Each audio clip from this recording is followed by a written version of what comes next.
board understands better than most as both the program organizer and a disability. Many of you know me already know that.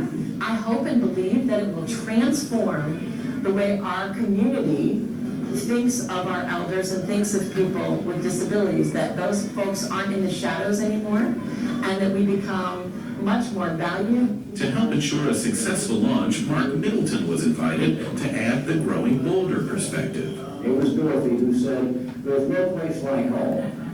And of course, all she had to do was put her heels together 3 times and she was at home. Unfortunately, it is so much more difficult for us to remain at home these days.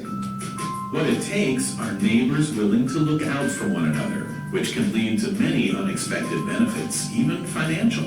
It will positively impact the value of your homes. There are a lot of people in our age group that could care less about a golf course or a swimming pool, but when they see a community that provides the kind of resources that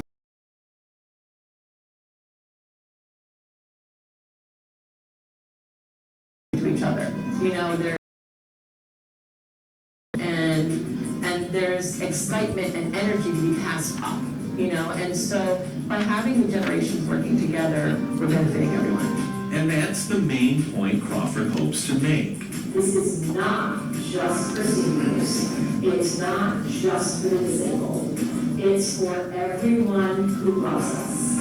Everyone who has a stake in helping us live a better life. It's why she's hoping many others will discover what it means to do the same.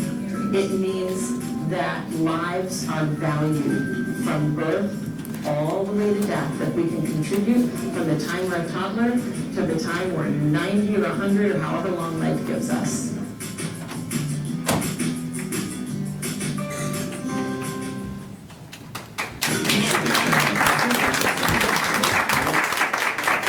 So Eileen is in the audience along with a lot of our thriving members, and we're here to say thank you for your opportunity to host many of our socialization projects in place. We have 47 official members who have paid. Thank you, everybody. We have 7 who are pending. We have done service provider requests. Mainly, a lot of it has been for transportation. And one thing to clarify, 100% of our members are Celebration residents.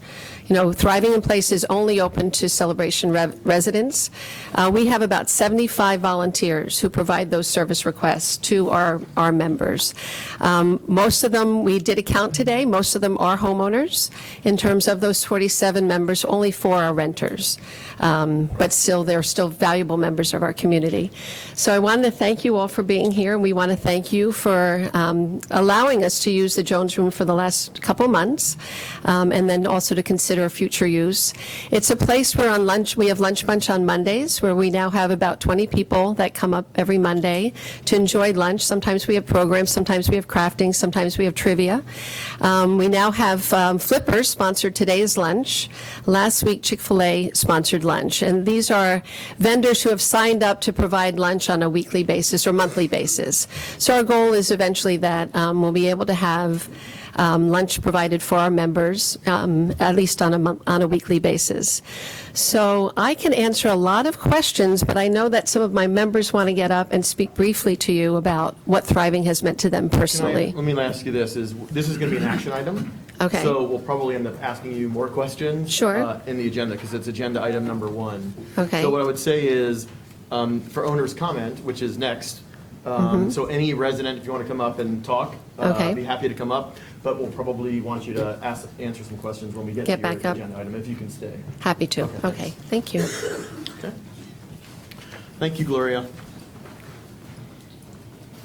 Oh, and we have some, thank you. All right, and we'll open up owner's comment period. So for any owners, if you'd like to come up and say where you live and who you are, that'd be great for the camera. Hi, Eileen Barr, 1138 Mosaic Drive. Steve says I should say this. I just want to, I have a handout here I'd like to hand out to the members of the board, and it comes from the Public Playground Safety Handbook which is from the U.S. Consumer Product Safety Commission. Now the question is asked, why did this come to light at this point? And I'm going to tell you. When I first started looking at Long Meadow Playground, it didn't look the way I remembered it. It looked different. And I asked some people who had been here for a long time, wasn't there more sand? And they said, no, it was always the same. And then when we got ready for the HIC test, we put in new sand. And I went over and I looked at it and I said, this is how I remember it. And I looked at it again and I said, it's activity pods. And it had never occurred to me to look at it before. That when you look at the playground as a whole, you look at the swing pod, sand. You look at the big structure, sand, buffer area, sand. Same with every single piece of equipment. And I said, I don't think this has really ever been intended. The sand is there as a surface material. It was really, I think, probably never really intended to be a sandbox because it's really it's really for older kids. Remember, Steve, this was before your time. Before 2010, we had Lakeside. And Lakeside was a younger kids' playground that had a sandbox. It was a great playground. I don't know why we got rid of it. Anyway, I went home and I found this public playground, again, by the U.S. Consumer Product Safety Commission. And this is what they say. 1, age separation. Before I say that, let me say that the plan that I believe is going to be presented tonight is going to show an area of sand, solid surface, and one area of sand that will be the basis. The surface will be sand. But on that will be an active piece of equipment for older children. And this is what they say. For playgrounds intended to serve children of all ages, the layout of pathways and the landscaping of the playground should show the distinct areas for the different age groups. The area should be separated at least by a buffer zone, which could be an area with shrubs or benches. This separation and buffer zone will reduce the chance of injury from older, more active children running through areas filled with younger children with generally slower movement and recreation times. Again, remember, we're creating a sand surface that supposedly I think any reasonable person will think will be a sandbox, but we have a piece of active equipment designed for older children. So we have younger children on it and older children. There's also a section on conflicting activities.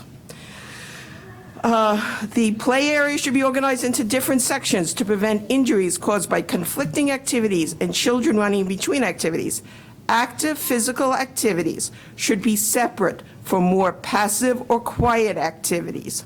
Areas for playground equipment, open fields, and sandboxes should be located in different sections of the playground. Okay. So, yeah, I didn't want to cut you off. By the way, there is a timer. We didn't want to go. But are you saying, I want to ask you a quick question then. So are you saying that the proposal that you saw is not something that you agree with? That is correct. I'm sorry. Yeah, tell me what you're looking really. I'm not sure I understand I just don't understand the proposal because it's basically going to put a sand area, which is for small, young children, and combine it with a piece of equipment that is for older children. And you can't, Steve said, we haven't had a problem. Steve, we got lucky. I mean, what can I say? Okay, now I understand. Okay. But, kids are kids, and it's a climbing piece. Yeah. So you have a kid, and they're swinging, and they fall, and the little kid is underneath. I guess in most cases, the reason we haven't had a problem is that parents either use it as a playground, as a sandbox, when older kids weren't there, or they use the edges, or they use whatever. But as I said, I'm not sure that I think we intended it as surface material and not as sand material. It's fine. I have no problems with leaving it exactly the way it is, because then it's a surface material. Put up a sign that said this is not this is not to play in, and I'm okay. Okay. But if you replace it, I think we can't. And there isn't any sandy area. Now, I do feel it's perfectly fine to have an independent sandbox with a cover. We don't want to go there. Okay. Thanks. All right, thank you. Okay. Hi. Hello, everyone. How are you? My name is Eileen Crawford. I live at 207 East Park Drive in the North Village. I am a homeowner since 1999. We closed in January of 99, so just about to be 17 years. I wear many hats, so I'm here with all of them on. I'm a homeowner. I am a board member of the Celebration Foundation. Pause, please. That's I Eric. think it's Eric calling in, sorry. We have okay. to hook our president in, sorry. We had technical difficulties before and couldn't get him online, so bear with us. Can you hear us, Eric? Are you there? I hear breathing. I just don't want to interrupt you while you're in the middle of it. That's fine. It's fine. Eric, can you hear us? We still have technical difficulties evidently. We can hear you. Eric. Eric, don't say anything you shouldn't say. Okay, we'll have Patrick work on that while. I'm glad I'm not the only one that happens to. Well, you know, you should, it's, I guess, doing it in the middle of the meeting is, We'll start at 3 minutes over. go ahead. Are you ready? Okay. Yes. So again, I'm here as a homeowner, a longtime homeowner. I also serve on the board of the Celebration Foundation. I'm currently serving as president of the board. I've also been lucky enough to be involved in this initiative for the past 3 years as we've been developing it. So I did want to strongly speak in favor of our initiative and what we're doing. And I guess there were a couple points I want to make. Hi, Eric. I guess there were a couple points Hang up sound, actually. and that I want, yeah, see, there you go. That's why that never works for me at home. I wanted to make a couple points. One is that I think, and I wanted to reiterate this, it was in the video, but I think the greatest misconception about Thriving in Place is that it's just for seniors or just for folks managing disabilities, but really it's for families. And as I said, wearing many hats, I'm also a counselor in town, and I have the privilege of working with many families. And that was part of why I got involved in the first place, was because I've come across so many families in our town dealing with the stress of caregiving and worrying about aging parents and worrying about juggling parents and kids and how do we do all this.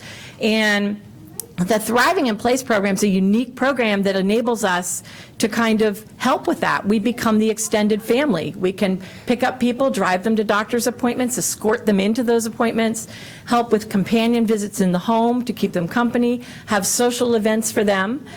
So there's so many other things that we do. So I just wanted to kind of touch on that and make sure everyone understands that it's not just for seniors or just for one population group. We actually are improving the lives of all the families that come in contact with us. The other point I wanted to make is that I think this speaks strongly to one of the founding principles of Celebration, which was multi-generational living. And what I mean by that is we have been bringing the kids from the high school into our program.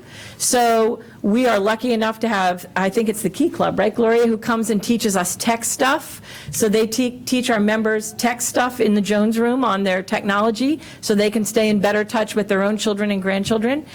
Today, when I was over at the Jones Room, we had a high school chorus come in and sing holiday songs to our seniors. I mean, it's a great thing. And we also are forging a partnership with one of the daycares in town, and our members have the opportunity to go over to that daycare once a week and play with the kids and have the kids get to know them. So it's a community-wide initiative that benefits everybody that comes in contact with it. So I won't go on and on, although you know I could. But other than to say that, you know, we would welcome the opportunity to ask questions and to clarify any concerns that anybody on the board has, so that there's a clear understanding of the wide-ranging benefits for our entire community by having a partnership to support Thriving in Place. So, there you go. Thank you.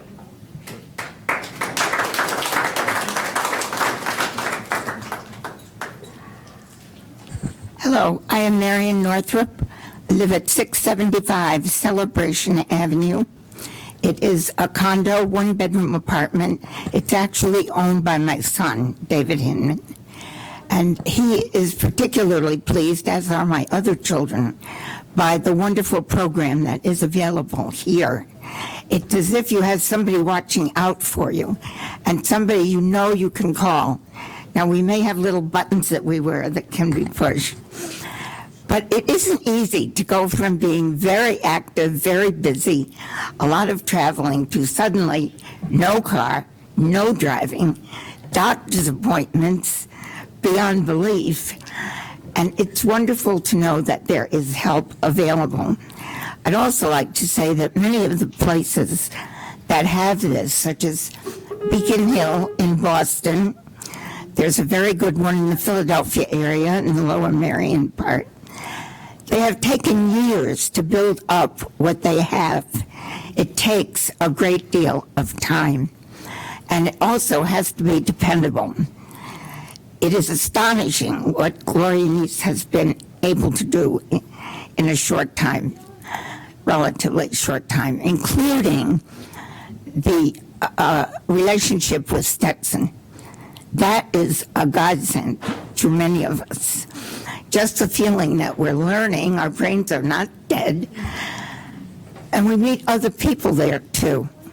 Now, as far as the Jones Room is concerned, it is, I think, essential to have a place where people can feel free to go when they want to, which may be all the time or part of the time, or there may be conflicts, but it's there and it will grow. But it has to be dependable. It can't be that this month they have it and the next month they don't. It's important for the whole outlook of the people who are going to the Jones Room to know that they to associate with, make friends. Even if at one particular day somebody's feeling really lonely and something terrible happened, there's a place to go. So we appreciate the Jones Room, and we hope we'll be able to continue to go there. Thank you.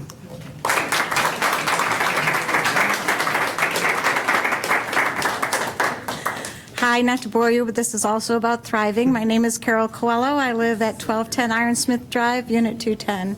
I moved to Celebration 3 years ago, and within the first 6 weeks, unfortunately, we had a death in the family in Florida, and I walked in to buy a memorial plaque and met Gloria. And happened to mention to her that I was a board retired nurse, and she said, boy, do I have a committee for you. So I've been with Thriving now for almost 3 years, since a few weeks after I moved here. And most recently, I do all the intake interviews as well as working on recruiting and retention. And the most special thing for me, because I think everybody's hit all the little points, is when I interview someone in their home, I may see someone who's alone, afraid to go out and socialize. Others are eager to get out, but some of them are afraid, they're timid, they've been single for a while. You bring them down to the Jones Room, you talk them into it, they say, okay, we'll try it. They come down to the Jones Room, and just to watch the relationships develop has been so special. It makes me feel really good, and I know it makes them feel really good because they keep coming back. So that's wonderful, and if the board wants to come down and see it, we'd love to have you at Lunch Bunch on Mondays. Thank you. Thank you. Hi, I'm Larry Warner. I live at 412 Greenbrier Avenue, and I wanted to talk in support of the proposal for Long Meadow Park. I cannot comment on the Consumer Product Safety Council document that's here, but I was there when the suggestion came up on this approach. So it was Tom Collins, who's a resident, Laura, and I were sitting there trying to find a win-win solution for everybody. So there was a feeling that sand was needed in the park for people to play, as well as the aesthetics for the people that lived on Long Meadow Park. But there was also a realization it's hard to maintain something that big from a sanitary standpoint, given that what we know is taking place. So that was the solution we came up with. We thought it was a very workable solution, that everybody got something that they wanted, so everybody could walk away, in essence, with a win-win. And that's why I really strongly support this. So thank you. Thank you.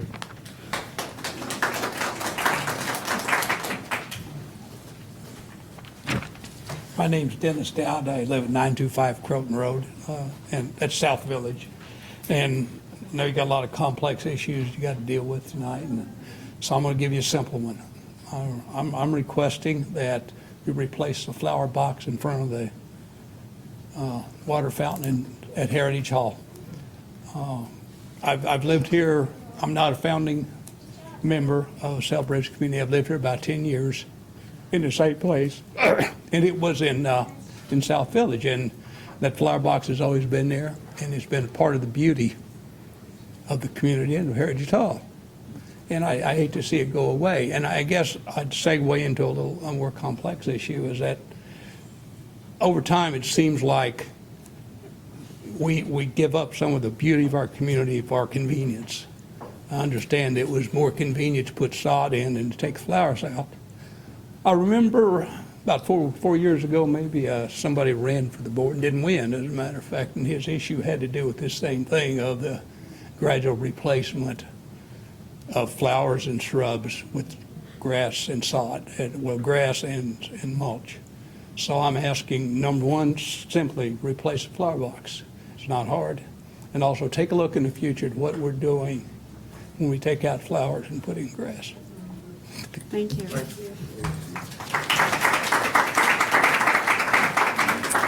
I'm Kim Kirshner. I'm at 743 Oak Shadows. I'm also speaking for my father, Hank Kirshner, who is at 1446 Stickley. Both of us are Thriving in Place volunteers, and this is in support of the use of the program. Before I got the worst experiences I had in the business was when we were converting a high-rise building from rental to condo, checking each of the apartments and finding an elderly owner or renter who had deceased a few days before, with no one really knowing that it had happened. One of the things that Thriving in Place does is set up a phone tree so that our volunteers can call owners who are part of the program and check on them. And that's extremely important, especially if you have family who don't live in the community or don't even live in the state, but get busy and things happen. The Jones Room has been a place of fellowship as the program has started. Residents, I tried to explain this the last time, that eventually the way that a lot of villages work, we material, and then Reunion can start their own Thriving in Place reunion with their members and their volunteers. They would have all their activities would be centered in the spoke, not at the hub. And Lori, you indicated 20 people were participating on Mondays. Regularly. What about volunteers? How many volunteers? Oh, and then volunteers, actually, I can tell you, because Neil ran a report, we have, for Jones Room activities, we had 167 volunteer opportunities in that 2-month period. How many per day show up on Mondays? Excuse me? How many per day on Mondays? I don't have it broken down like per day on Monday, but we would typically have 4 volunteers on Monday. 4 to 5 volunteers to help service our members. Okay, I'm just looking, you don't have a strong participation on Tuesdays and Wednesdays. Not yet. Do we need the Thursday and Friday as well right now? Well, as we were talking with Steve's on our advisory board, again, to have 50 members at this point, we don't know where we're going to be in September, in October, July, June, May, next month. So the plan is we'll continue to add opportunities for engagement. And then, yes, we would love to be able to have that, as Marion said, have that continuity of knowing that those programs were available. Wouldn't it be better to fill up those 3 days, and as we need more days? I'm sorry? Wouldn't it be better to fill those 3 days, and then as we need more days, add them? Well, that would be an alternative. Here's my real concern is we're taking an amenity from the community, and we're basically giving it to you full-time, okay? I don't know if we can do that or not legally. Okay, it is an amenity, it would be something that, if it was to give it to you, we'd have to talk about a vote by the community for doing that.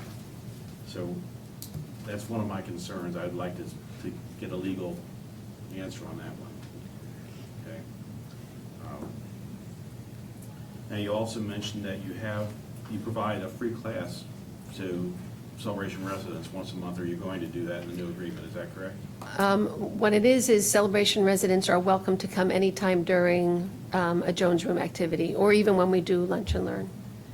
So it's free. They can come at any time to come participate in Lunch Bunch, come participate in the yoga class, come and participate. We're trying to get in things like Tai Chi. We're trying to bring in another class that would be on balance. So we're trying to work with like Senior Resource Alliance to bring in additional classes. Okay, well then, on the average, how much are residents paying to be involved in the program? It's not on average, $365 per individual, $520 per household. For the year?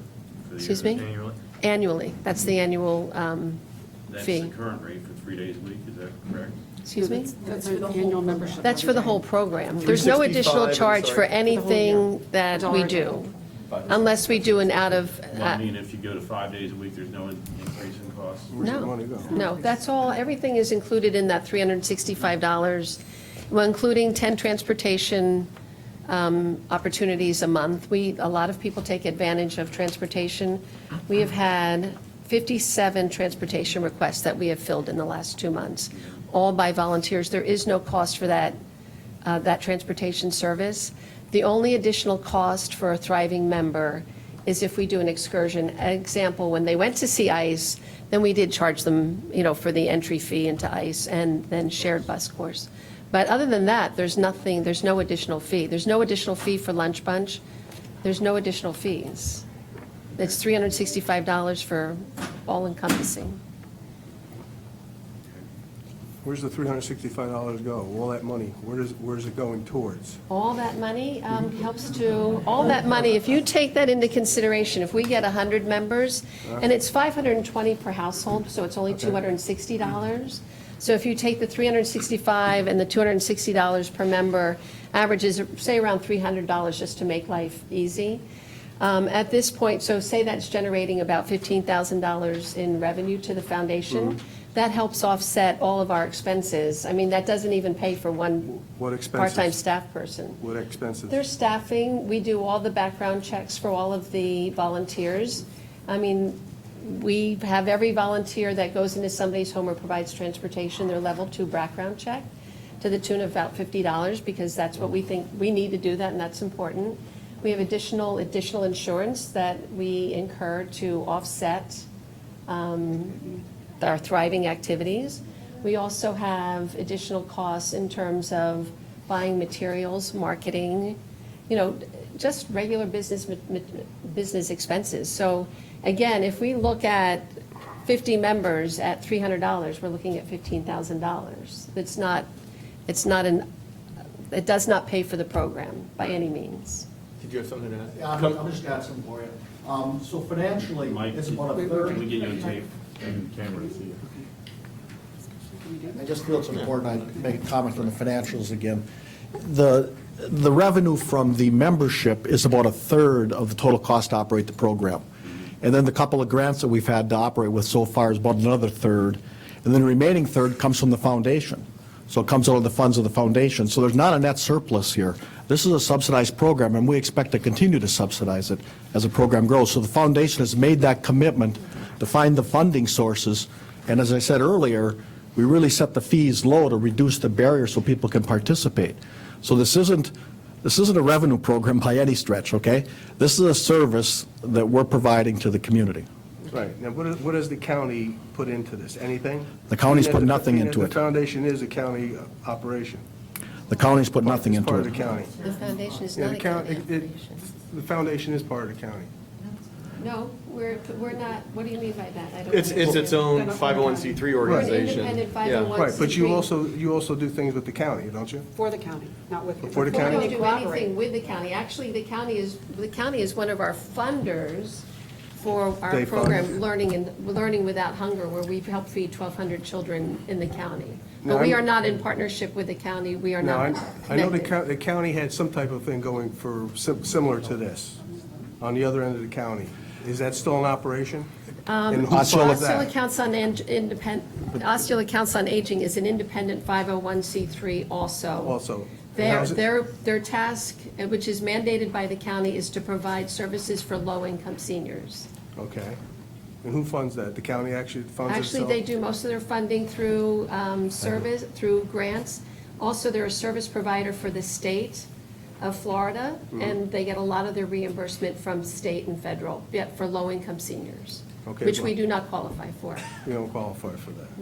No. Would the county be willing to help out with something like this? We certainly, Have Mike we Harford is on discussed our it? advisory council and certainly comes to meetings occasionally, but at this point, it's not something that we're entertaining.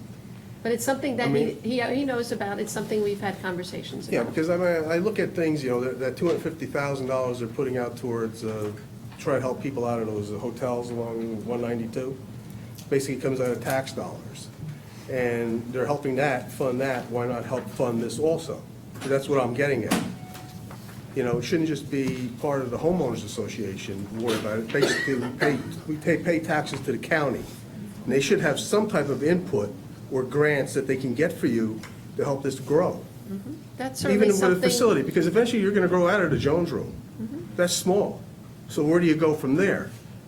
You know, I mean, the library is there. I mean, I think the library might be a little bit bigger, but where else would you go? I mean, are you gonna have to maybe rely on maybe the hospital itself with some of their open rooms? We have had conversation, oops, sorry. Yeah, let me go. Without getting into a lot of detail, we've talked about visioning and where this thing could go. We have a lot of different ideas. I don't think it'd be productive to sit here and talk about those today. But know that there's no stone unturned. This is a startup. It's a crawl, walk, run thing. This has been open now since October. We really started to do a soft opening in July. So we're just starting to figure out the program, what the dynamics are. We've gotten money from the hospital. We've gotten money from a private foundation. We're talking to other people. We'll continue to do that. The last thing we want to do as a foundation is have to continue to support this. But it is that type of a program that's that important to the community that we will do that. But could the county be a particular benefactor or a funder in the future? Absolutely. But it's a lot better once you have a program up and running and you have testimonials from people like this that can go and sit in front of the county commissioners and say, here's what it's doing for me. Here's what it is. We're a few months young yet, so give us an opportunity. All we need now is space. We're just asking you for space from an underutilized asset. So let me take it a different tack, because I want to make sure we have enough time to make a decision or whatever we need to do here. So this is, right now, your agreement ends, that we have now with them, ends when? At the end of this month. The end of the month, obviously, so we want to do something to get you going. So one of the things I think thank you for letting people know, thanks for coming in, we've gotten emails, and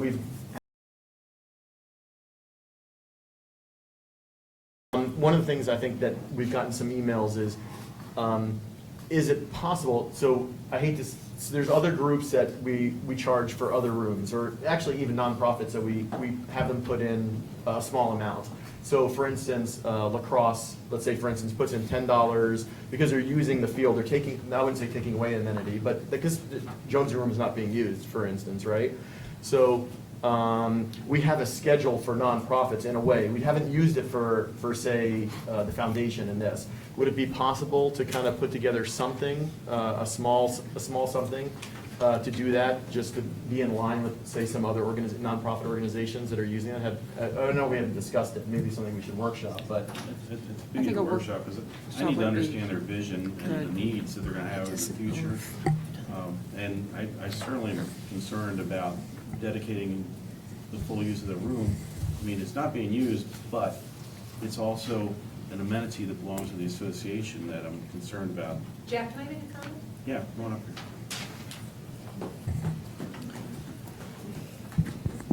Sorry. Okay, so Tim and I have lived in this town for 12 years. You know how old we are. No. We don't go, yes, you do, because I do. We don't use the parks. We don't use the fields. We obviously don't use the playgrounds. Our assessments every year goes to paying the salaries of these sweet people who work here and try to keep everything up to snuff so we can have a beautiful, the money that I pay isn't going to anything for me. At my age, I could join Thriving in Place.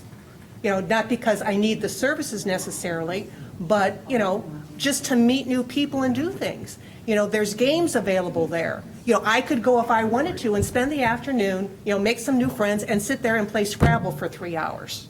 But my assessments are, are paying for that because that's part of the community. So yeah, I appreciate what you're saying, and I'm in the same situation. Exactly. But I'm also looking from the standpoint that that we have other organizations that we don't charge, we charge money for. And no, I've got to balance it out. Then that's what I was asking you, Gloria, what the charge was for the individual. If we could get free services for the. Let me do this, because I don't think we're going to solve this here. I don't know if you have the wiggle room to do that. Eileen has a question. Can I just say one thing before, I know you're time pressed. I specifically want to address Jack's question, because I think there's a misunderstanding about the scope of Thriving in Place. When we're talking to you all about the Jones Room, that is our social anchor. So you've gathered that, I'm sure. That's our social anchor, our gathering place. But Jack, to answer your question about where and also Dave's question about where our membership money is going, Thriving in Place is a comprehensive approach to helping folks live more independent lives. So it's not just the Jones Room.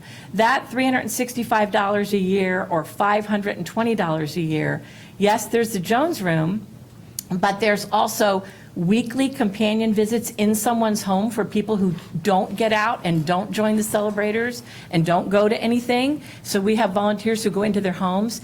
Any member of Thriving in Place can call and get help with easy repairs, easy things that need to be done around the home, like changing a high light bulb or fixing a fan or moving out batteries from your smoke detector. We don't want people up on ladders who shouldn't be. So you can call one of our volunteers. They'll come out and do that for you. Our volunteers will drive you to Publix. They'll stay with you while you shop at Publix if you need that. We have partnerships with Publix. We have, it is an absolute menu of things. This is just one small piece of it that we're talking to you about tonight.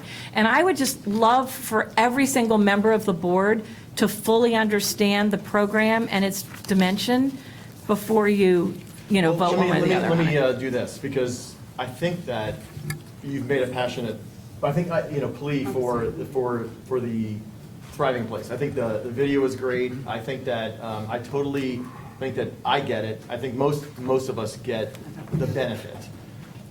We are talking about an amenity, and and really the only thing on the agenda is not really Thriving Place. Right. It's really about using the Jones Room for Thriving Place, right? Right. And at the end of the day the reason why it was there from the very beginning is we felt like it solves a purpose. It helps residents. It probably does something that we don't do ourselves very well, so we welcome the foundation to come in and do that. So I think it's important. But I think we have to get to just this point, is using the Jones Room. And I think that from what I'm hearing from us is, so if maybe we gave them 3 months and then we workshop this, we give them a contract extension for 3 months, and then we put it on a workshop in the next month. And then we get it settled for a lot longer, so they know what they're doing come long-term. Yeah, I'd like to learn more about their vision. Dave Sure. Where it's going to Dave grow brought up a to. good point. Go The ahead. board's changing over. Do you want to do it just 2 months so we can When does keep the these board change people in actually? March? Well, So I mean, for I 2 think, months, so if that I we were them, can- I'd want to get it done before. I mean, Yeah, why so wait do 2 until- months so that we I'm have not the same board. opposed to Thriving Place. I think it's a wonderful thing. What I'm trying to figure out is, we're basically talking about, if we went straight time on the building and we're able to rent it out, it's $120,000 a year that would become an association. And obviously, for a higher usage, we'd probably rent it out for much less. And that's what I'm trying to do, is balance out to make sure the residents who are already paying for this room are getting a fair shake on this. In other words, if they had free programs, I would have a totally free, I don't. Well, let's table that until. Jack, you're not renting the building I think now. what I'd like to propose. You're not renting it. Can I You're speak? hypothetically, you're talking Can I about speak? what you could get. But you're asking me Mike's to make a speaking. commitment for 240 some You odd can break it at days. any time. You can break it, if a better I know. opportunity comes up, you can break it at any time. Oh, it's on. And I don't necessarily want If to I do that could, either, though. if I could propose. Okay, let's just. Go Sorry, ahead. Mike. If I could propose, I am completely supportive of the program, as I think the 3 people and most people in the room know. I think what I'm hearing and getting the temperature of the board is they want to workshop it to work out a couple of things. They're not saying no. They're wanting to work out a couple of things. I'd like it to happen with this current board, so we don't have to go through re-educating 4 new people, possibly up to 4 new people on the board. So if we did a 2-month extension on this current contract that you have, so that we had time to work out a few things with the current board members. And I also would like to see contingencies possibly for longer renewal, so you don't have to go through this year after year after year after year. So you're. So I would Make a propose motion? to table the motion so we can workshop it in January, do a 2-month extension on the current plan, unless you need additional days. It would be till the end of February. To the end of February, are you okay? Or do you need additional days between now and the end of February to start? No, we could use the existing, if we Is could it extend adequate? the existing agreement, that would be good. Okay, okay. That would be my motion to extend that, sorry, for, table it for 2 months. Saying we won't have Thursday and Friday, we just have Yeah. Monday, Tuesday, Wednesday. And then for I'd be the next 2 happy to months. sit down with you guys or any board members. I'm sure we'll work through some of the details. Yeah, So we would my welcome motion's the to table. opportunity to answer all your questions. Okay, so we have a motion on the table to table this and additionally to create a 2-month extension for the foundation as is. And we will also add it to a workshop or create a January workshop. So we have a motion. Do we have a second? Second. We have a second. Eric, I just Eric, want do to make you, sure it's on the January workshop. yeah, Eric, do you have any comment? I'm going to open up comments to the board, and I haven't heard you at all, so I just want to make sure if you have any comment before we move on. No, I think it's fine. I agree that it's an underutilized resource, and I think that we can tap it. I mean, I guess my concern is that we did have more discussion in regards to a parking lot recently rather than a room. So, you know, I think that we do need to figure out a solution, which this motion does, for being able to extend this for a period of time so that it doesn't derail the existing steam that they have going. And then, you know, as folks from the foundation mentioned, you know, so that the board can learn even more detail about what the use of the room does as far as an impact of the program, this would allow us to be able to do that. Okay. Any comment? No. Okay, any comment? No. Good, okay. All those in favor signify by saying aye. Aye. All those opposed? Okay, motion carries. Can I just Thank ask you. if you have any specific questions, if you want to email them to me, Again, I I'll just want get to them to explain, because Gloria in board's pretty advance. confusing. It's not a no, it's just let's work out the kinks. I will, I have that started. Thank you. Thank you. Thank you all for coming. Okay, we'll let the crowd thin out for a minute before we move on.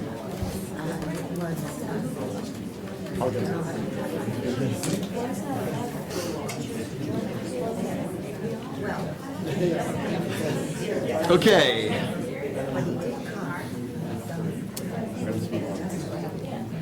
We're going to move on to number 2, action item number 2, that's ratify changes made in the expenses of the 2016 CROA budget. That's tab 2. We've seen the emails back and forth, and we've seen that over the last couple weeks. Do we, I have a motion? Second. I have a second.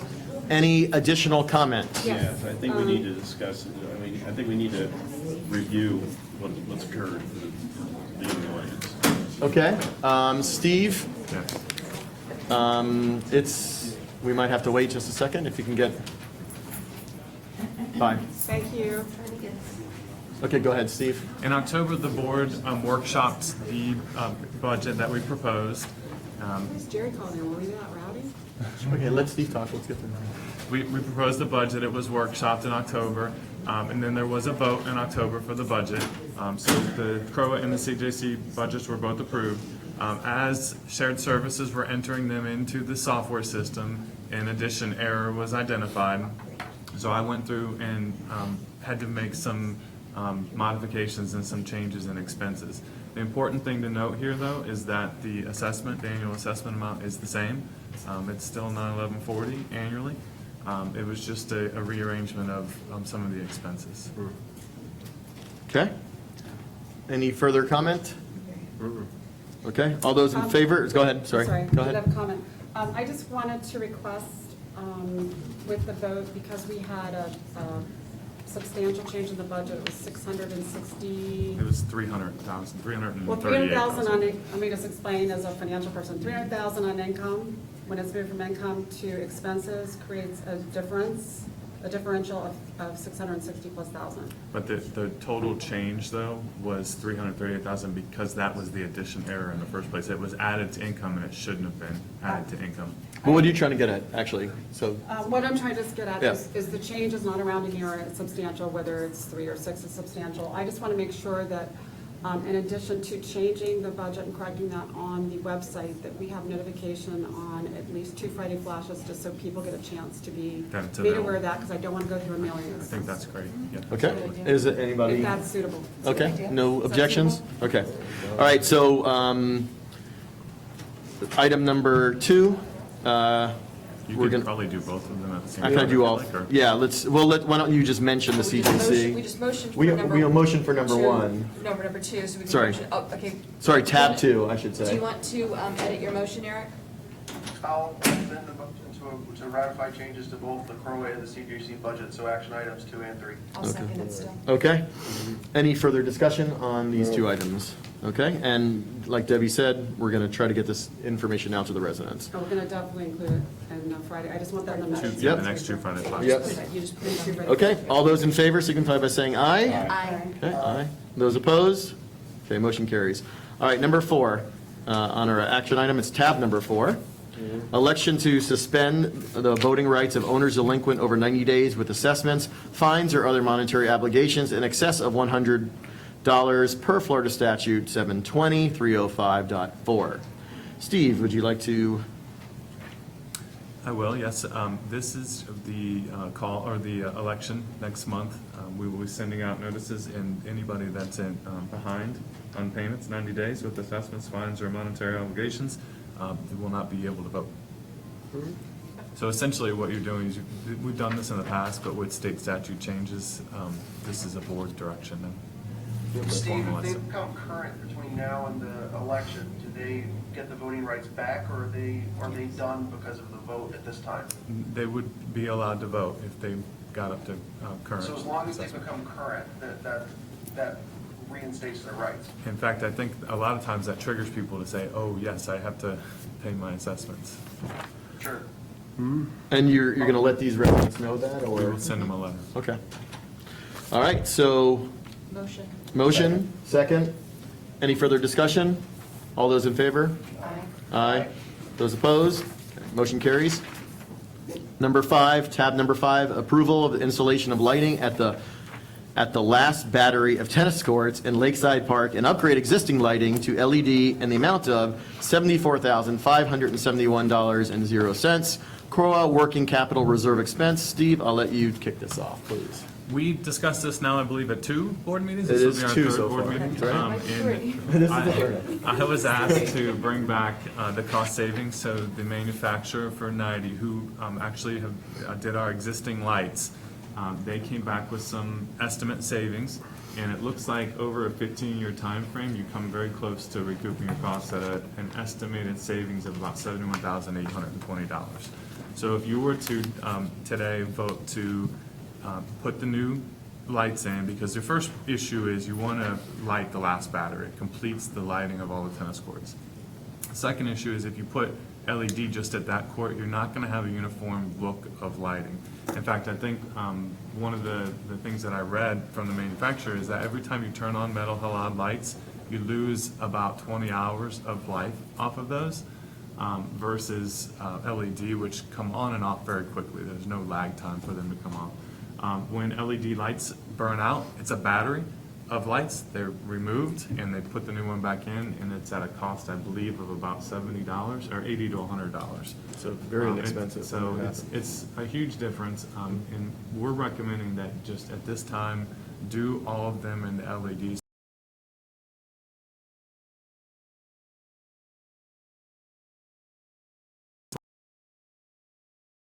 For recreational play, and it gives you a uniform look across the board for all of your lights there. Okay, excellent. Do we have a motion? So moved. Do we have a second? Second. Okay, any further discussion? No. All those in favor? Aye. Those opposed? Okay, motion carries. All right, number 6, discuss Long Meadow Playground surface options, CROA reserve expense, tab number 6. I think we've heard a little bit about this already. Do you want to move that to the end in case we don't get No, we'll get to it. We will get to it. And I think that we've all read this. Has anybody not read this or need an explanation on the board? Steve, can you give us the 1-minute version, tops, please? I will. We've been talking about surfacing solutions for this playground for the past like 4 or 5 months now.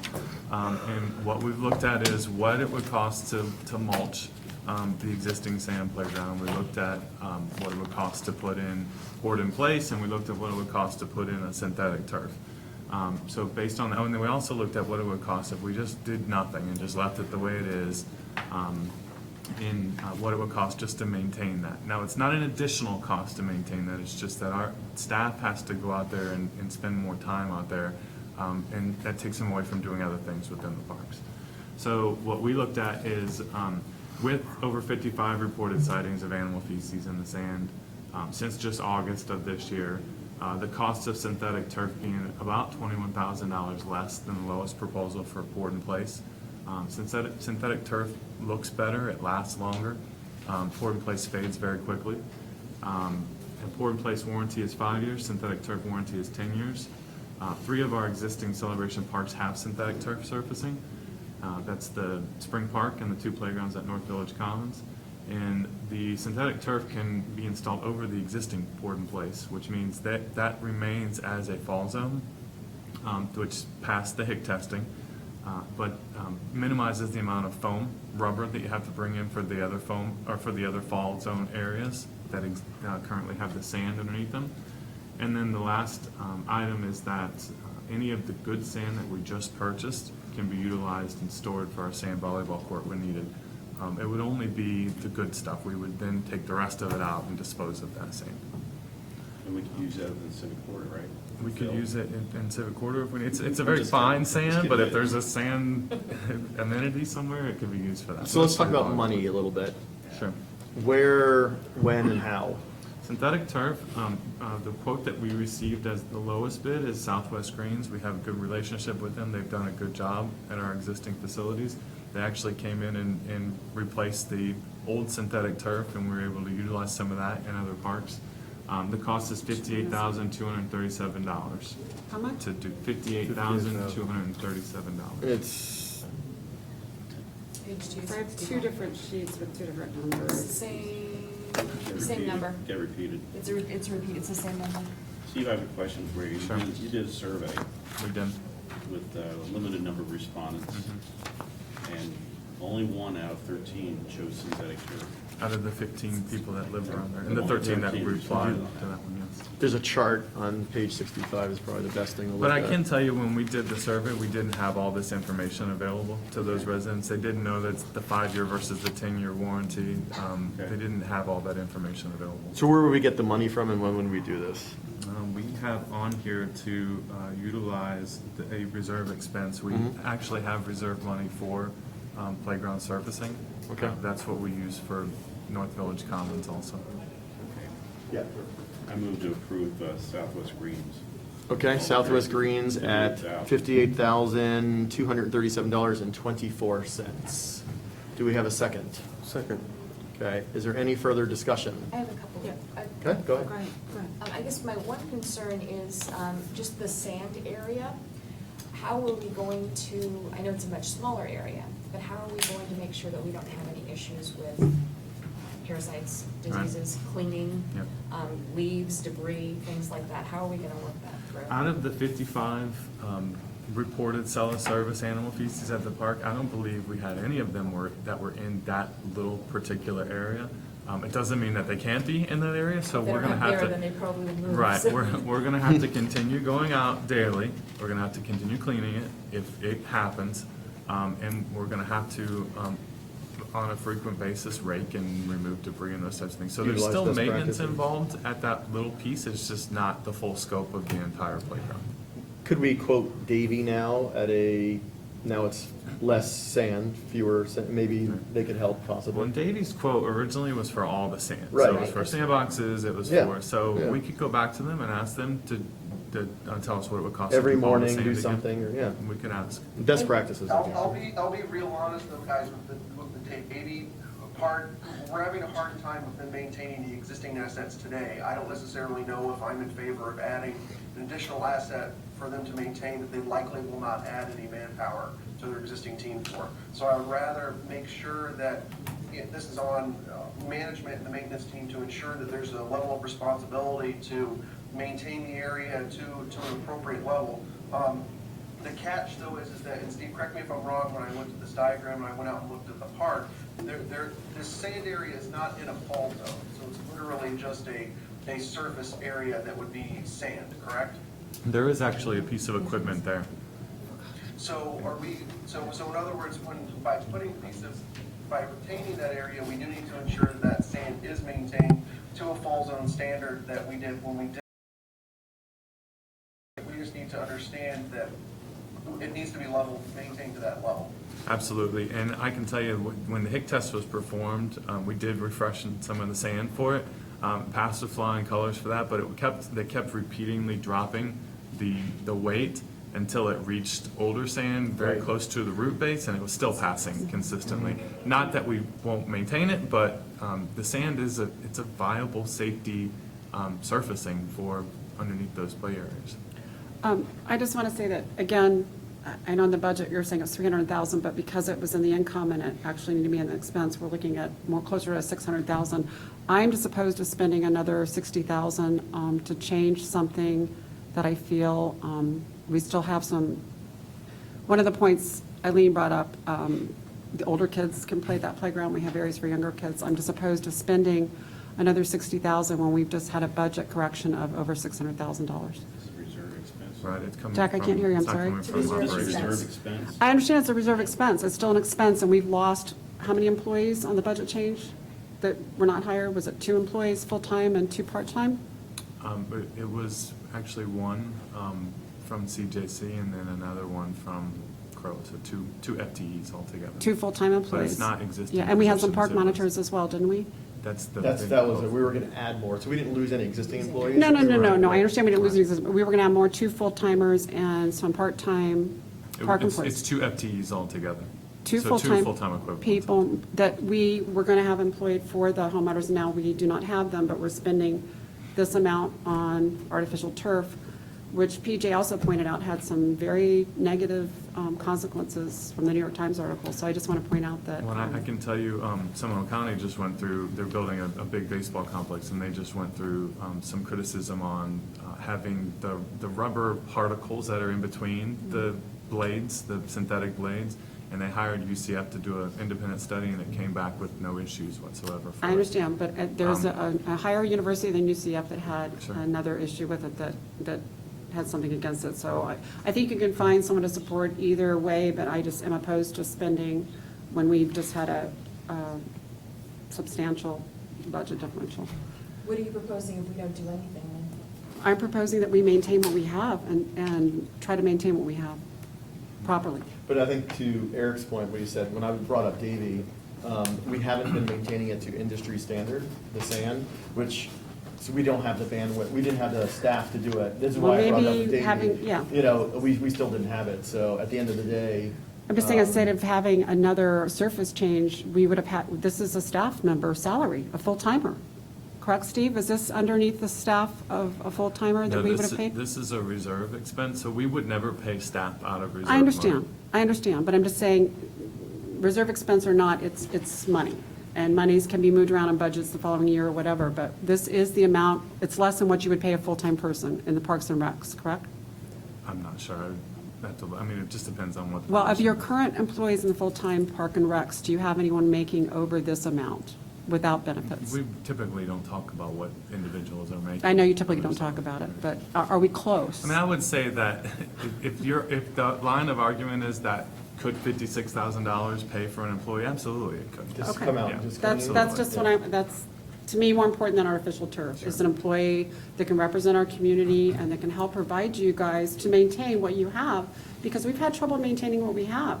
It's not just the sand area. Eric will agree with me, and I'm sure you guys, there's artificial turf. Susan, she has to go out and drive around and view these areas. I think we could use an additional body on your staff.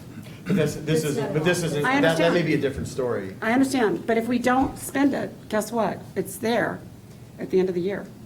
Yeah, and could be only used for reserves, for sure. But That's I think fine. the thing is that it would be used for, the other purpose would be to replace the sand, right? We'd be replacing the sand Right.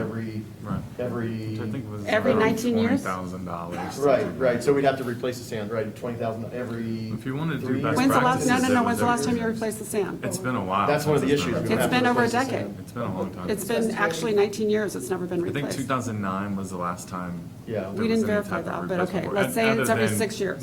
This Okay. past year was what we've done. So what did it cost to fluff it up and add more sand? It I was think 5,000, the quote that 4,000, we got, well, 3,000? yeah, it was $2,500, I $2,500. think, just to do what we did. But for complete removal of all the sand and replace it, I think the quote was Why do we need to around remove it all? 19,000. You guys went in, fluffed it up, and you added some more sand. No, because that's not what we just did that because we felt like we needed more sand. But industry standard is to replace the sand every couple of years. We Okay. have not done that. Okay. And that cost a lot more money. I think, before we continue on this, here's my thought.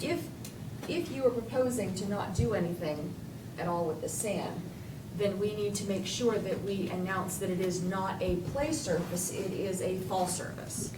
Surface, so that's the purpose I'm fine with behind it. that. So I guess it just depends on which direction you want to go. If that's a direction you're headed, then we need to make sure that it's clearly marked that it is not a play area.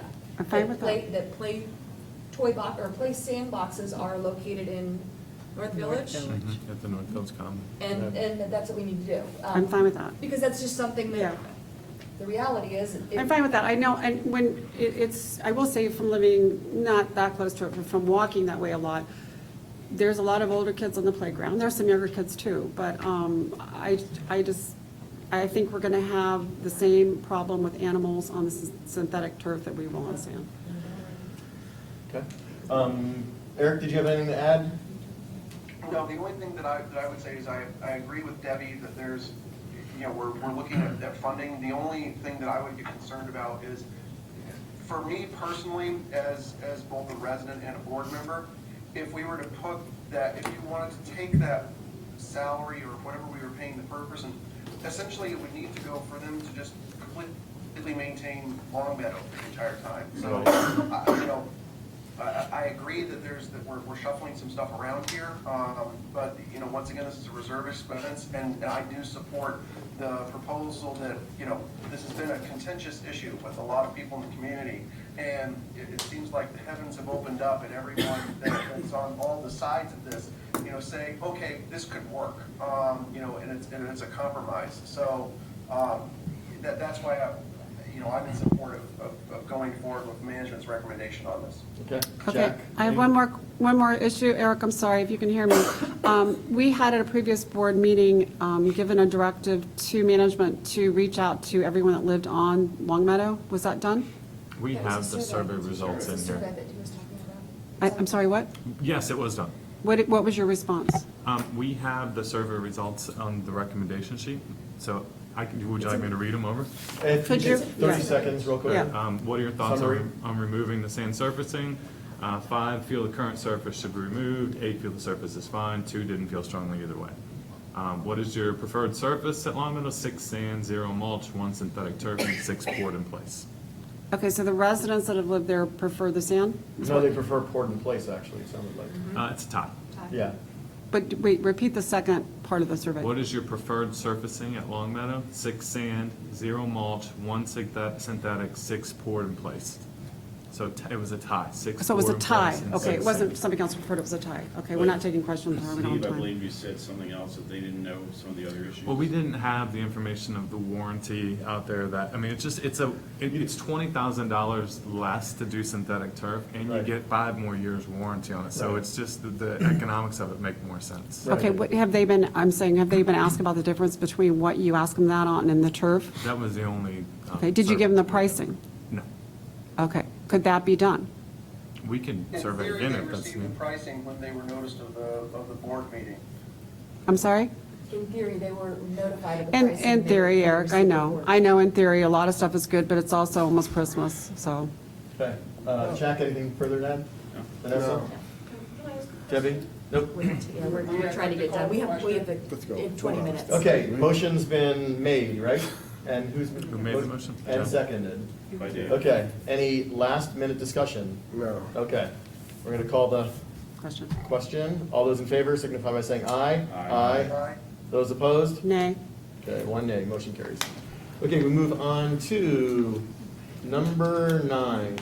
Number 8. Sorry, I was trying to get myself. We're going to be going like that, by the way. Number 8, tab 8, approval of the re-landscaping design for Fig and Vine of Deerwoods Park in East Village in the amount of $3,480 CROA reserve expense. Do I have a motion? So moved. And I have a second? Second. Second. Any discussion? Okay, all those in favor signify by saying aye. Aye.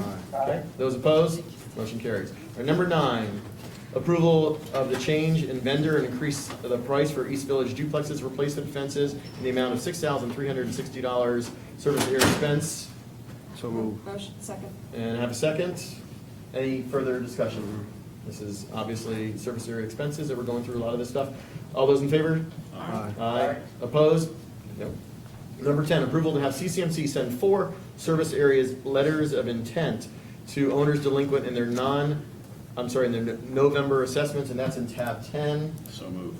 I've looked at them, and we have Second. and a second, okay? Any further discussion? Good? Good. All those in favor?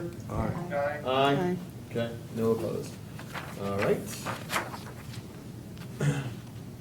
What number, sorry, was that? Homeowners Number- request number 11. Okay, number 11, approval homeowners request number 11, tab 11, sorry, look down here. I think we've seen some emails go back and forth. Not on this one. No, so I wouldn't have any questions about this one then, it looked like, right? It's actually tab 4.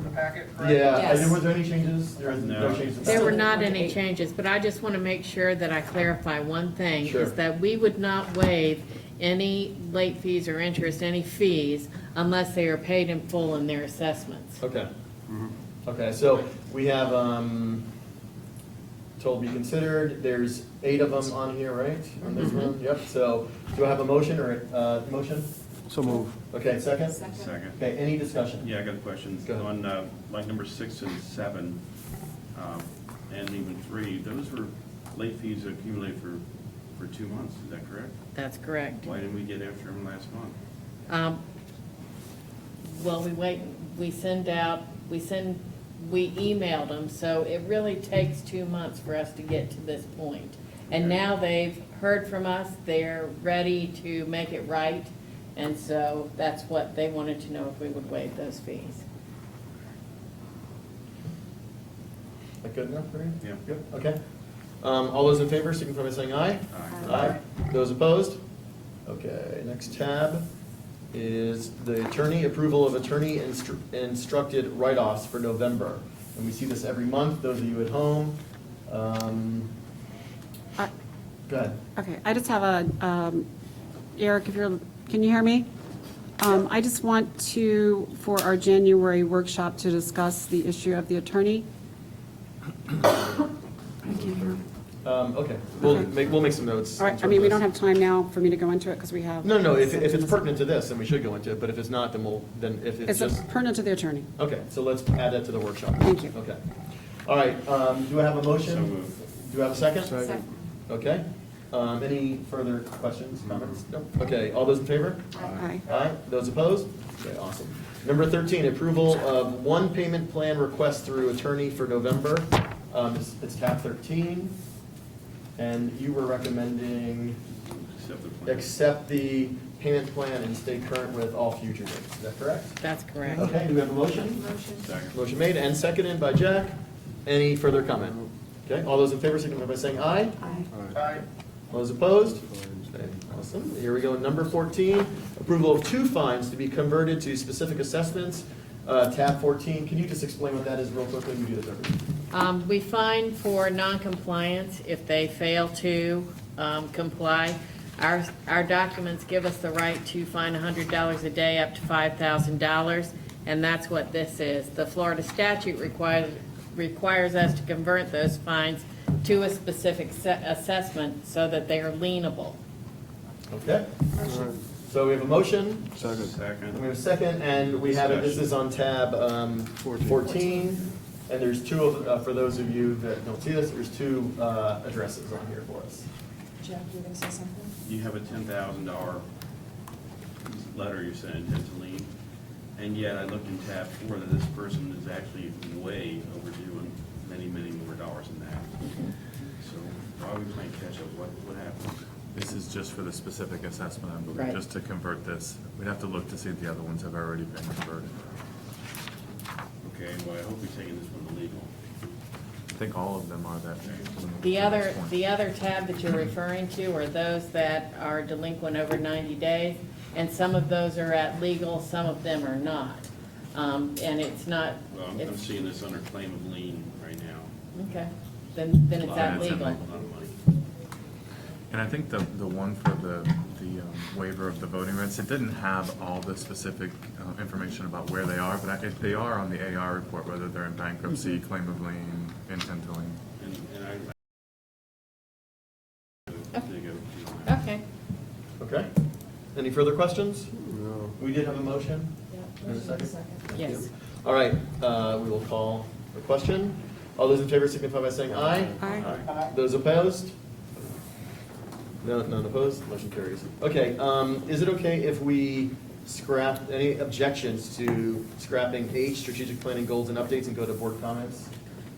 I'm sorry? Any objections to just not, skipping over not H. to skipping H? Due to time. No, there's no objection. Okay, all right, so, any comments you mentioned a couple things you wanted to discuss, anything? I'm going to meet with Suzanne about Okay. that. I did have a question. Were we going to talk about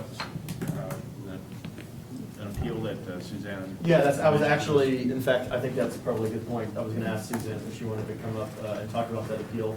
There was an email going around with it. It sounded like you might needed an answer very quickly. No, it's So the not one of the $30,000 agenda thing? items. It's not, but we were doing it by email, so while we're here, maybe, do you want us? The 300, the Would you rather do 30,000? it by, are you not prepared? You want to do it by? Oh, no, we can discuss it. I actually thought it was on one of the. It wasn't, yeah, it's not. Yes, it was a property that had gone into foreclosure and had been abandoned for a few years, and a realty company bought it. Then, of course, we started our compliance process, and it went to 5,000 over 6 items, which came out to 30,000. And so now the house is being resold to owners that want to come into the community and live and maintain the house.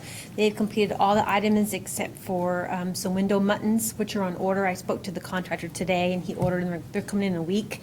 And so the house sale is scheduled for tomorrow, so they wanted to get the $30,000 waived or reduced to $500 so that they could complete the sale tomorrow. Who wanted to get it reduced? The current owner? The current owner. Okay. And obviously the they, new I- owner. from what I understand, they didn't look like a resident, they looked like a business? Really? The current owner is a realty company. Yeah, and they owned it for what purposes? 1 year, they bought it out of foreclosure.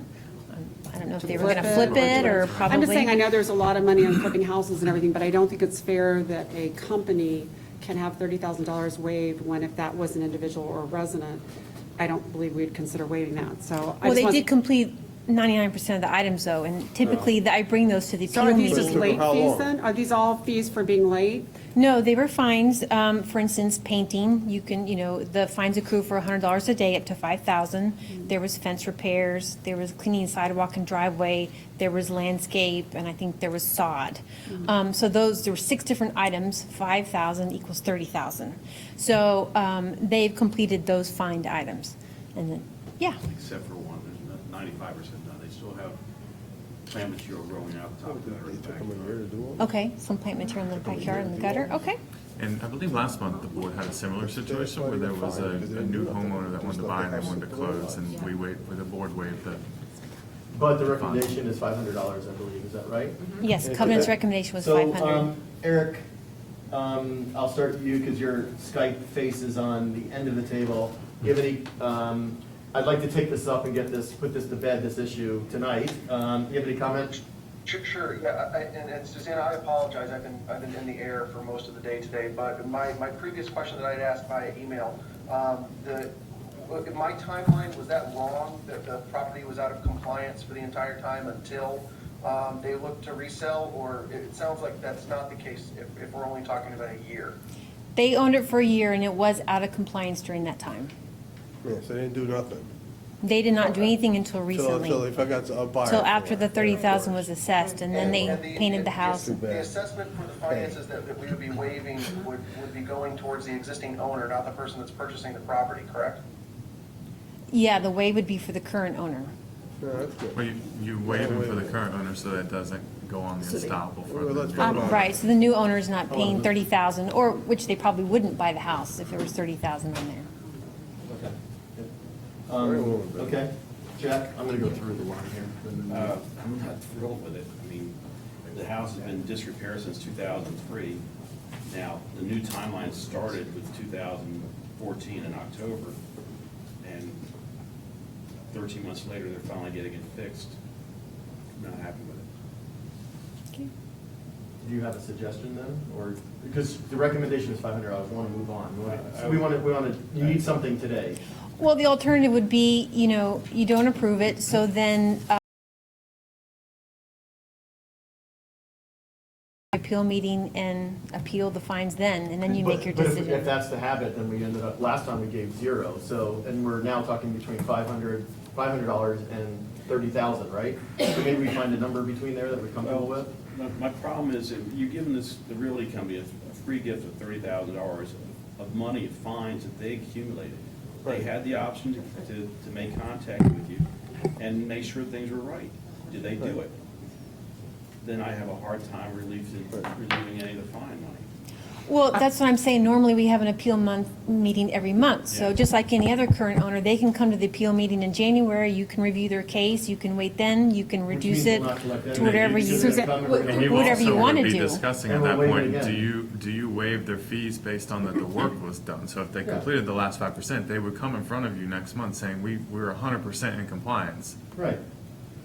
I mean, they're gonna come to us later, they're gonna say, you're the new owner, it'll be 0, so we'll get nothing at that point. So that's, to me, that's. The fines didn't deter them from not doing the work over the last year. So right now, the question is, do you leave it there, say you have to pay it, and then they just have to figure it out, or do you Well, it would go come ahead off and of waive them their and let the end of new the settlement. owner- Or how Right. about the next time they buy a house? Right. On a foreclosure, they do the same crap, it takes them a year to fix it, or longer, and the house just sits there like a dump.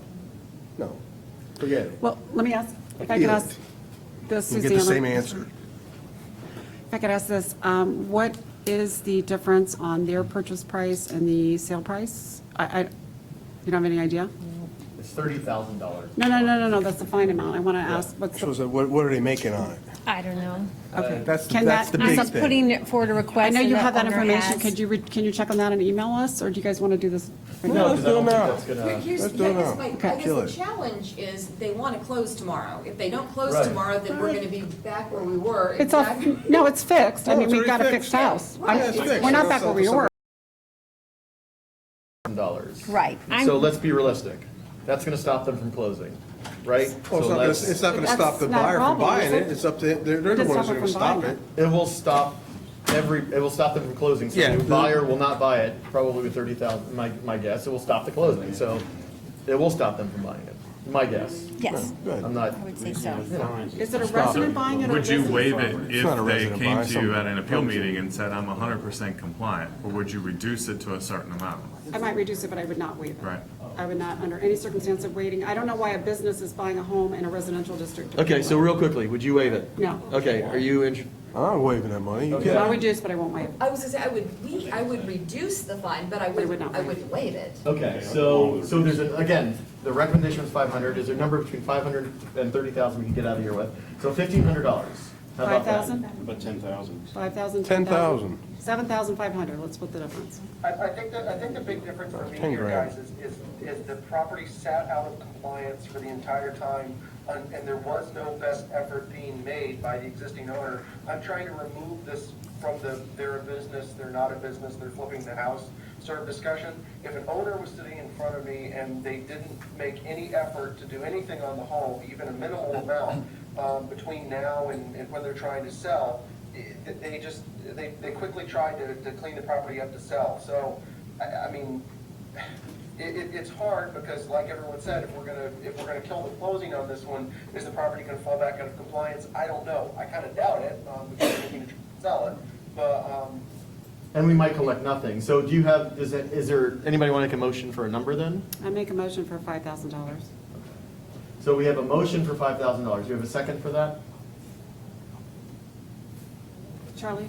Uh, No, I'm not making a motion, sorry. I know you're not. Do you have some legal advice to help? I know, I'm very sorry that I didn't hear the beginning of this.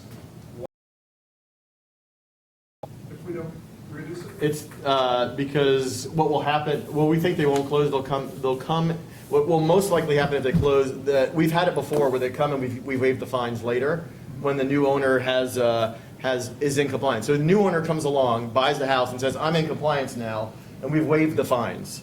But we haven't waived the fines, and the new owner's aware of the fines. I Yeah. just want to clarify, my understanding is that it's an investor bought a mortgage foreclosure, they've owned it, it's fallen into disrepair, now they're going to sell it to a new person. Right. With a lot of money. How are they going to sell that without paying the fines? That's what They I wanted won't. to The new owner's not going to get title insurance. Thank you. Okay. They won't sell it. It won't close tomorrow. That's the Right, question. that's is, do you exactly waive right. the fines? It won't close tomorrow, that's what it was saying. Okay, I'll So, withdraw my now, motion. the board of the association may decide that they want to give some Correct. leeway, but That's where we there's are. no obligation, because if you don't, they're going to have to pay it someday in order to sell it. That's where we are. And by the way, for those of you at home, that's Charlie Eldridge, our attorney, for our homeowners association in the audience, helping us out. So, okay. And this I would is pro actually bono. like to withdraw my motion Okay. since Charlie is here and have an opportunity to discuss this. Okay. Because I want to look at the previous 5 homes that had a similar circumstances and be fair. Okay. I think this is a little more different than, So we're not gonna, let's put it this way, we're not gonna accomplish anything today, it Closing sounds will be like. delayed. So closing, nothing will happen by tomorrow. So Okay. you tried, so. well, that motion died.